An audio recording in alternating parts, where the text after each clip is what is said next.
शिव महापुराण की कथा कर रही है।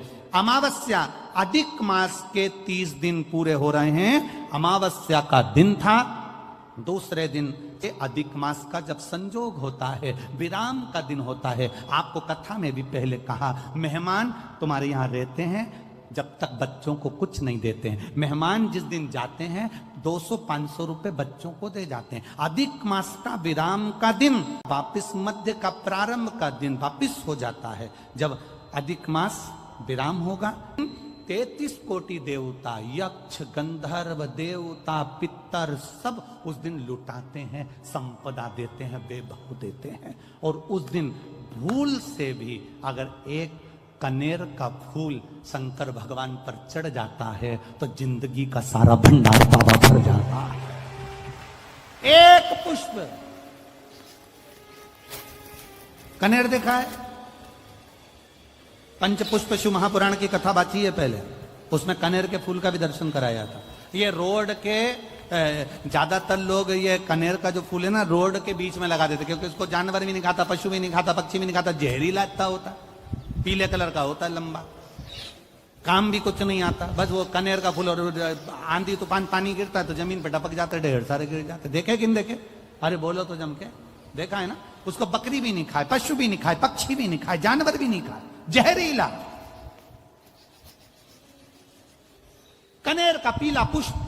भूलवश आज राजा नल और दमयंती जा रहे थे, उनको फूल नहीं मिले, शिव जी को समर्पित करने के लिए कोई पुष्प ना मिला। इनको अंदाजा नहीं है कि आज अधिक मास का विराम है।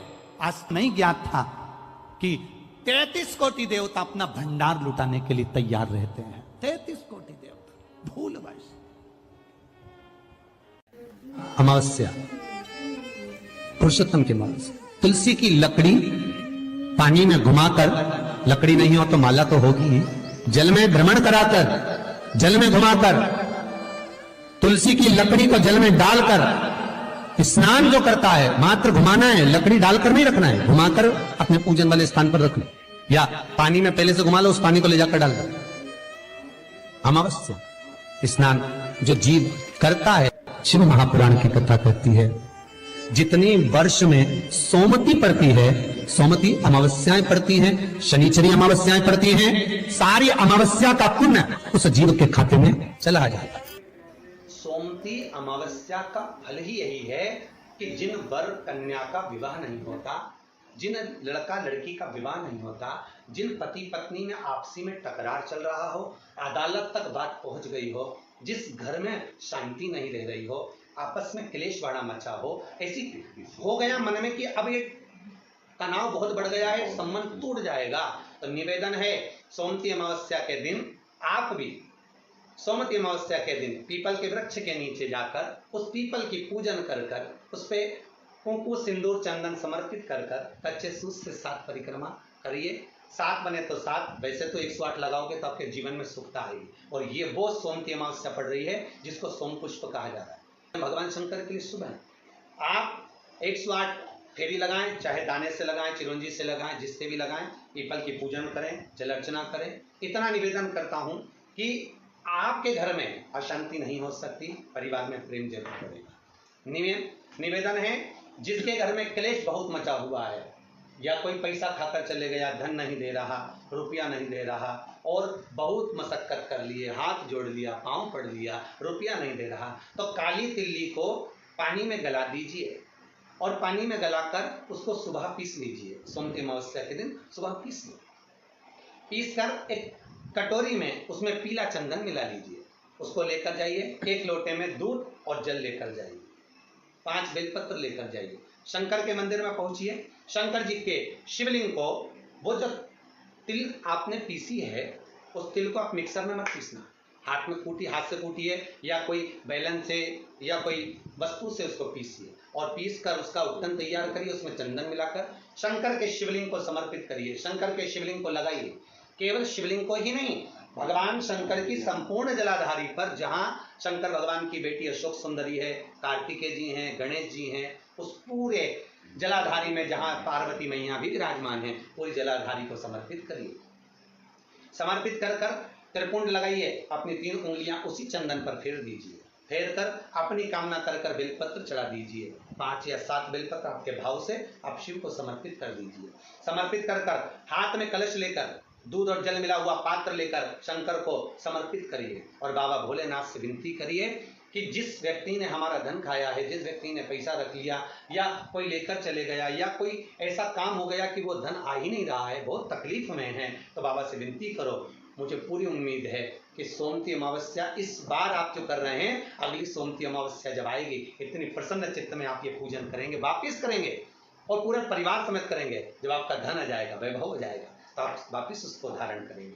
फिर नहीं, और लिख के रखना अगली सोमती को फिर करना, जब सोमती अमावस्या पड़े फिर उसको करिएगा, आपको फल अधिक मिलेगा। मेरा निवेदन, जिन कन्या और वर के विवाह नहीं हो रहे, वो सोमती अमावस्या के दिन जाकर बाबा पीपल के पेड़ की फेरी अवश्य दें। 108 नहीं बने 7 अवश्य दें। पूजन कर कर, दिया लगाकर, घी का दीप प्रज्वलित कर कर बड़े आनंद में पीपल देव का पूजन करें। और निवेदन, जिस व्यक्ति को रोग बहुत हो, चाहे शुगर हो, बीपी हो या घुटने में दर्द हो, कमर में दर्द हो या बहुत कष्ट का जीवन निकल रहा हो, यहाँ तक कैंसर जैसी भी बीमारी यदि आपको है, सोमती अमावस्या को मत छोड़ना। निवेदन है, आप एक पात्र जल जिसमें पीला चंदन, पात्र के जल में एक कलश में जल लीजिएगा, उसमें पीला चंदन घोल लीजिए। पीला चंदन घोलकर उसमें थोड़ी सी काली मिर्ची पीस कर मिला लीजिए। काली मिर्ची को पीस कर डाल दीजिए और उसमें 7 बेलपत्र उसके अंदर डाल दीजिए। 7 बेलपत्र के साथ में 7 वृक्ष के पत्ते, कोई भी वृक्ष जो आपके पास में हो, 7 वृक्ष के पत्ते उस कलश में डाल दीजिए। घर से निकलते समय पूरे घर का भ्रमण करते हुए, जिस व्यक्ति को रोग बहुत है उस व्यक्ति का स्पर्श कराते हुए वो जल शंकर भगवान के ऊपर समर्पित कर कर, थोड़ा सा जल बचाकर, पत्तियां सब शिव जी को चढ़ाकर थोड़ा सा जल बचाकर शंकर की देहली पर चढ़ा दीजिए। शंकर की चौखट पर, भगवान शंकर के शिवलिंग की चौखट पर समर्पित करें। शिवलिंग की चौखट पर समर्पित कर कर उसी जल जो आपने देहली पर चढ़ाया है, उसी जल का भाग थोड़ा सा कटोरी में 1 चम्मच के बराबर लेकर आइए। जो व्यक्ति बीमार है उसके शरीर पर उसको छींटा दीजिए। 3 बार छींटा देना है, सुबह, दोपहर और शाम। उसके बाद में बाबा विश्वनाथ से प्रार्थना करिए। शाम के समय घर के बाहर एक घी का दिया अवश्य लगाइए। मुझे पूर्ण उम्मीद है सोमती अमावस्या रोग मुक्त करेगी, अधिक फल आपको प्रदान करेगी, सुख का अनुभव कराएगी, आपके जीवन का कल्याण करेगी। और निवेदन, सोमती अमावस्या हमारे जीवन को फलित करने वाली, सुख देने वाली, आनंद देने वाली, हम उसका लाभ अवश्य लें। जो बच्चे पढ़ने में कमजोर है या कोई विद्या के लिए किसी एग्जाम में बैठ रहे हैं, गवर्नमेंट के एग्जाम में बैठ रहे हैं और बच्चे उस एग्जाम में पास नहीं हो पा रहे हैं या निकल नहीं पा रहे हैं, या कोई टीचिंग के लिए, बैंकिंग के लिए आप अप्लाई कर रहे हो, नहीं हो रहा है, निवेदन है, सोमती अमावस्या कल पड़ रही है, 2 स्वस्तिक आपको बनाना है। कितने स्वस्तिक बनाना है? 2 स्वस्तिक। एक स्वस्तिक कुंकू का पीपल के पेड़ पर बनाना है आपको। पीपल के पेड़ पर बनाने के बाद में जमीन पर, भूमि पर एक घी का दिया लगाना है। दूसरा स्वस्तिक शंकर के मंदिर की चौखट पर आपको बनाना है, किसी भी एक साइड में, चाहे राइट में बनाना है चाहे लेफ्ट में बनाना है। शंकर के मंदिर पर जो स्वस्तिक बनाओगे वो पहले पीपल के वृक्ष के बनाना है। पीपल के वृक्ष के बनाने के बाद में शंकर के मंदिर में शाम के समय आप जाकर स्वस्तिक बना सकते हैं। दोपहर से लेकर शाम तक कभी भी स्वस्तिक बनाएं और एक घी का दिया वहां रखा है। बस इतना याद रखना, पीपल के पेड़ के नीचे जो स्वस्तिक बनाओगे वहां जो घी का दिया लगेगा उसमें गोल बत्ती लगेगी, फूल बत्ती लगेगी। शिव मंदिर की चौखट पर जो दिया लगाओगे उसमें 2 बत्ती लगेगी, लंबी वाली, लंबी बत्ती 2 लगेगी घी की। वो बत्ती आपको शंकर के मंदिर पे दिया कहाँ रखना है? जहां स्वस्तिक बनाओगे उसी के ऊपर 2 बत्ती का दिया लगाओगे। उस समय पर दिए का जो बत्ती है उसका मुख अपनी ओर होना चाहिए और भगवान शंकर की चौखट पर प्रणाम कर कर, निवेदन कर कर, नमन कर कर आप आइए। आपके जीवन में सफलता प्राप्त होगी। आप जिस चीज की कोचिंग कर रहे हो, जिस चीज में उतरना चाहते हो, आपको वह फल प्राप्त होगा। आप सब टीवी पर श्रवण करेंगे, आप सब फेसबुक पर श्रवण करेंगे, यूट्यूब पर श्रवण करेंगे, इसके यजमान आप हैं। आप सबको इस कथा का लाभ लेना है। जितनी ज्यादा आप लोग व्हाट्सएप पे इसको भेज सकते हैं, लिंक शेयर कर सकते हैं, लिंक शेयर करें और इस कथा को जो 3 आप उस पर कथा जरूर सुनिएगा, अपने जीवन को धन्य बनाइएगा। भगवान शिव की कथा कर रही है। चंचुला देवी तुमरुका जी के पास में पहुंच गई। अब तुमरुका जी ने पूछा, चंचुला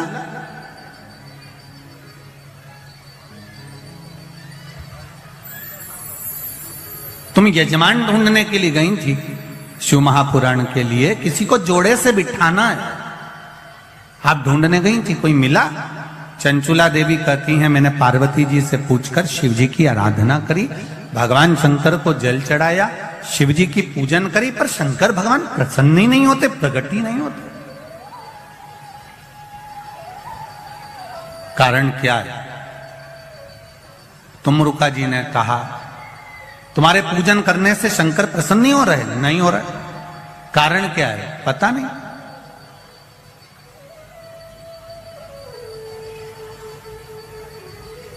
तुमरुका जी ने देव ऋषि नारद को बुलाया, नारद जी आए, श्रीमन नारायण, श्रीमन नारायण। नारद जी ने आकर पूछा तुमरुका जी क्या बात है, आपने मुझे याद किया, बोलो क्या बात है? ये चंचुला देवी शंकर जी की आराधना कर रही है, जल चढ़ा रही है, सब कुछ कर रही है, इसके बाद भी शिव पार्वती जोड़े से आकर कथा के यजमान क्यों नहीं बनते?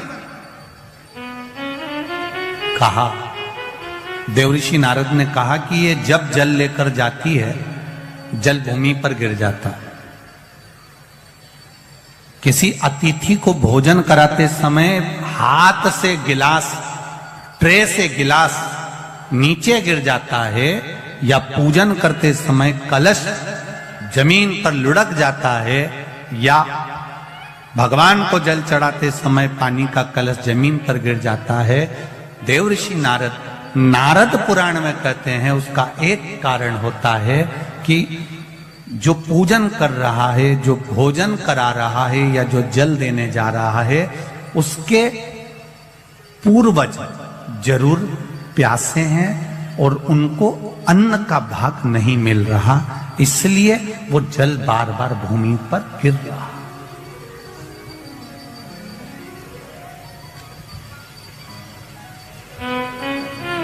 आपके साथ में भी अगर ऐसा होता हो, आप मंदिर में जा रहे हो और पानी लुढ़क गया, कलश छूट गया, गिलास किसी को पानी का दे रहे थे, छूट गया, समझना हमारे पूर्वज, हमारे पितर, हमारे कुलदेव, हमारी कुलदेवी, हमारा स्मरण, कोई प्यासा है, कोई भूखा है, वो हमसे कुछ मांग रहा है, इसलिए हम उसको तो प्रसन्न नहीं कर पा रहे और दूसरे को प्रसन्न करने में लगे। हम कई बार कथा में कहते हैं, आज फिर कह रहे हैं, घर में धर्म पत्नी विराज रही है, घर के अंदर धर्म पत्नी रह रही है, तू कभी भी उससे प्रसन्न होकर बात नहीं करता, और ना जाने फोन पर जब भी बात करेगा तो चेहरे पे स्माइल रहती है। बोलो, जितने लोग बैठे हैं जरा ध्यान से बोलना, और जितने लोग कथा टीवी पर सुन रहे हैं, आप घर के व्यक्ति को प्रसन्न नहीं कर पा रहे और दुनिया को प्रसन्न कर लिया तो उसका फल मिल जाएगा। पितृ घर के दुखी, देव घर के दुखी, कुलदेव घर के दुखी, और आप दुनिया को जल दे रहे, उसका लाभ क्या? तो कहा इसका कोई कारण तो जरूर है, इसका कोई तत्व तो जरूर है, इसलिए मेरे शायद ये जल जो है प्रसन्न नहीं हो रहे हैं। उसका कारण क्या हो सकता है? तो कहा इसीलिए प्रसन्न नहीं।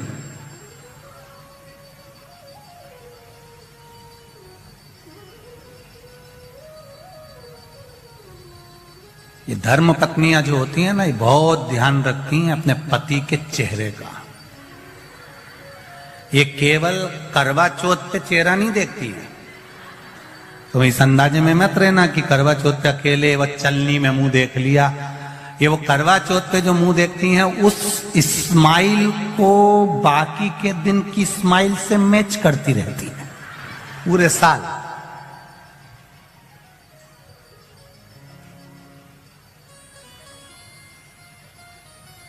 ये देखती रहती है। महाराज, अब चंचुला देवी को मालूम पड़ गया, देवऋषि नारद ने कह दिया जरूर इसके घर के पूर्वज, बिंदु को जल नहीं मिला है, पूर्वज को जल नहीं मिला, जरूर कोई बात है, क्या करा जाए? देवऋषि नारद ने कहा, अब यह बात तो तुमरुका जी बता सकते हैं कि शंकर भगवान पितरों को कैसे संतुष्ट कर सकते, पूर्वजों को कैसे संतुष्ट कर सकते। वह हाथ से पानी गिरना कैसे बंद हो सकता है? जल का पात्र ले जाते समय गिरना कैसे बंद हो सकता है? वो कैसे बंद हो सकता है? ये तुमरुखा जी कर सकते हैं। तुमरुखा जी ने चंचुला देवी को देखा। चंचुला जी कहती हैं मुझे कथा करवाना है, आप कुछ भी करो, पर देव ऋषि नारद कुछ बताओ कि मेरे ये भोलेनाथ राजी हो जाए और शंकर पार्वती कथा का रसतत्व ग्रहण करे। अब कहो कुछ। तुमरुखा जी ने कहा चंचुला, तुम शिव जी की आराधना तो करती हो, पर कभी तुमने शंकर भगवान पर पंचामृत समर्पित नहीं करा। जरा ध्यान दीजिएगा, भगवान ब्रह्मा और भगवान विष्णु को सबसे ज्यादा प्रिय है खीर, आटा सिका हुआ का जो सीरा बनता है, पंजेरी बनती है, वो भगवान ब्रह्मा और भगवान विष्णु की प्रियता है, भगवान सत्यनारायण जी की प्रियता प्रसाद। देवी को प्रिय है चना, हलवा, सीरा, पूड़ी। सरस्वती जी को, राम जी को, दत्त को, भगवान नारायण को प्रिय है केसरिया भात।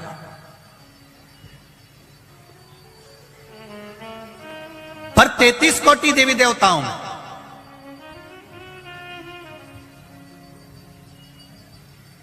केवल एक भगवान देवाधिदेव महादेव ऐसे हैं जिनकी प्रियता केवल बेलपत्र और पंचामृत। अब जरा अच्छे से समझ जाना, बहुत ध्यान लगाकर सुनना। बेलपत्र और पंचामृत है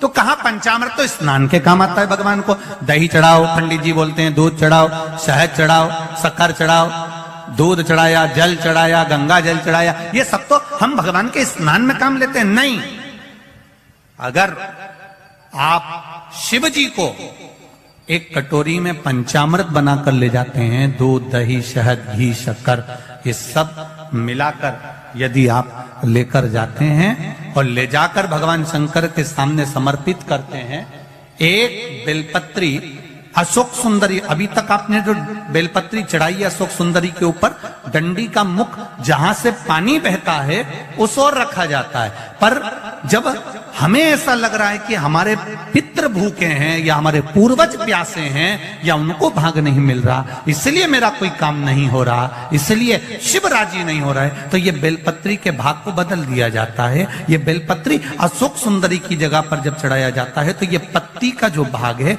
जहां से पानी बहता है उस ओर रखा जाता है और ये डंडी का भाग शिवलिंग की ओर रखा जाता है। और यहीं पर भगवान शंकर को जो तुम पंचामृत बनाकर लेकर गए हो वो पंचामृत चढ़ाया जाता है और वही पंचामृत थोड़ा सा शिवलिंग पर चढ़ा दिया जाता है। उसके बाद में पितृ पूर्वज जल की आस नहीं रखते, न भोजन की आस रखते हैं, क्योंकि शंकर उनको तृप्त कर देते हैं, शिव उनको पूर्ण कर देते हैं। पितरों को कभी गोल बत्ती नहीं लगती। आप मटके के पास में, परिंदे के पास में, जल के पात्र के पास में कोई भी अगर दिया लगाएंगे तो वहां गोल बत्ती रखकर लगाएंगे तो घर में लक्ष्मी नहीं टिकेगी। कई लोग कहते हैं कि परिंदे के पास, मटके के पास में, पानी के स्रोत के पास में जहां जल भरते हैं, हंडा रखते हैं, टंकी रखते हैं, वहां पर मटके के पास बत्ती लगाओ, दिया लगाओ, पितर शांत रहेंगे। तो पितरों को शांत करो, मना नहीं है, पर दिया लगाने का नियम है कि पितरों को अगर आप दिया लगा रही हो मटके के पास, परिंदे के पास, या अमावस्या के दिन पितरों के लिए अगर दीप लगा रही हो तो गोल बत्ती अगर लगाओगी तो कार्य कभी सफल नहीं होगा। धन आएगा जाएगा, टिकेगा नहीं। इसलिए पितरों के लिए अगर दिया लगाना है, पूर्वजों के लिए दिया लगाना है, पितरों के लिए अगर दीप लगाना है तो लंबी। अमावस्या के दिन आपको लगता है कि हमारे पूर्वजों का उद्धार नहीं हुआ, हमारे पूर्वजों का कल्याण नहीं हुआ, कहीं अधोगति में कोई चला गया है, उसका बस एक बार, रोज नहीं जरूरत है, प्रतिदिन जरूरत ही नहीं, महीने में एक बार अगर अमावस्या के दिन भी आपने चंदन के थोड़ा सा चंदन अगर मेरे देव अधिदेव महादेव को 7 स्थान पर समर्पित, 7 स्थान शिवलिंग के बताए हैं जहां पर भूल से भी अगर कोई चंदन की उंगलियां लगा देता है, 7 स्थान ऐसे हैं जहां चंदन की मात्र उंगलियां लगा देने से ही शिव पितृलोक के पितरों को मुक्ति प्रदान करके बैकुंठ लोक का निवास दे देते हैं। 7 स्थान।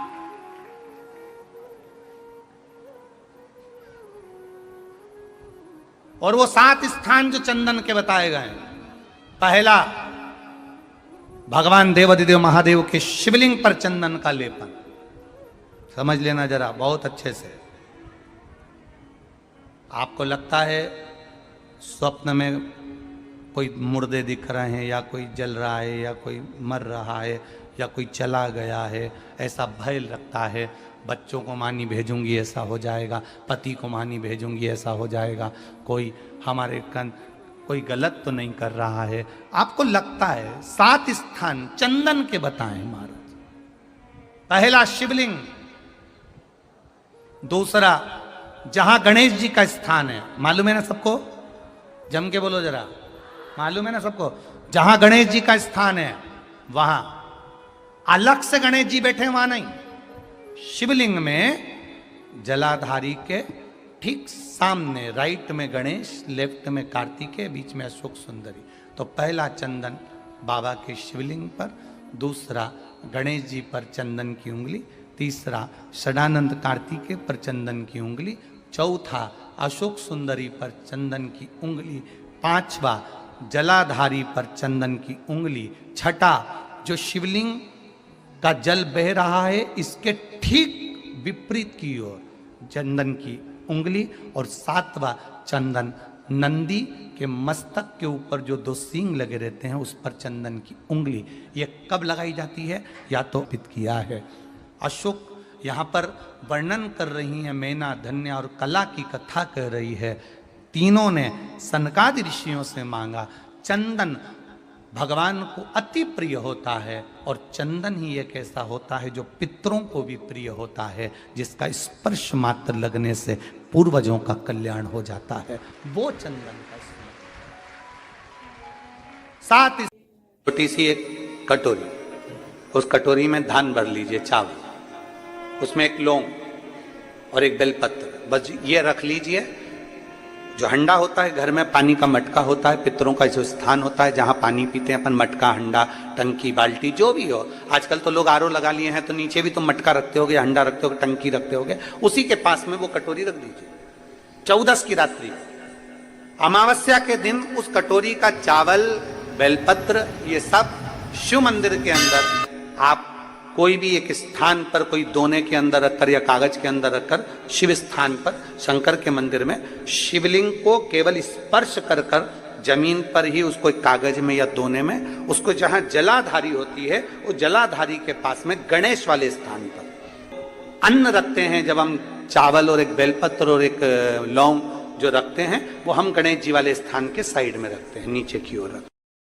और मेरा बहुओं से निवेदन है, बेटियों से निवेदन है, माताओं से निवेदन है, आपको कह दिया कि पितृदोष है तो आपको घबराना नहीं है कि महाराज जी मुझे क्या करना पड़ेगा। पितृदोष है, एक चावल का दाना घर में से लीजिए, हथेली पर रखिए, पानी का जो मटका होता है, हंडा होता है, पानी का जो मटका है, हंडा है, जहां पर रसोई घर में तुम पानी रखते हो, उस हंडे के पास में, मटके के पास में उस चावल के दाने को लेकर जाइए, अपने पितरों का स्मरण कर कर स्वधा स्वधा स्वधा स्वधा स्वधा 5 बार बोलकर शंकर भगवान के शिवलिंग पर, तुम्हारे घर में शिवलिंग हो तो घर में, और अगर मंदिर में शिवलिंग हो तो मंदिर में, उस चावल के दाने को चढ़ा दीजिए। कैसा भी पितृदोष होगा समाप्त।